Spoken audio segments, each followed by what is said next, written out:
एखादी सासूबाई सुनेला जर छळते तेव्हा ती हिटलरच असते.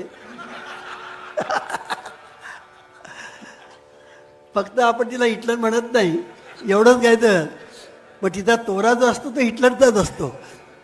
आणि म्हणून काय होतं, ते कुटुंब उद्ध्वस्त होतं.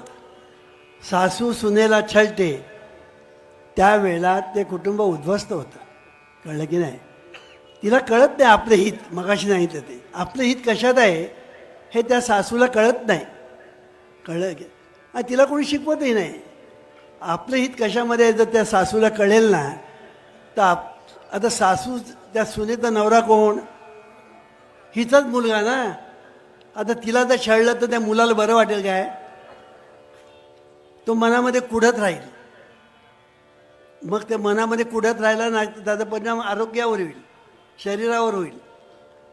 कामावर जातो तिथे त्याचा परिणाम होईल आणि त्याची प्रगती खुंटेल. कशामुळे? फक्त सासूने सुनेचा छळ केला म्हणून.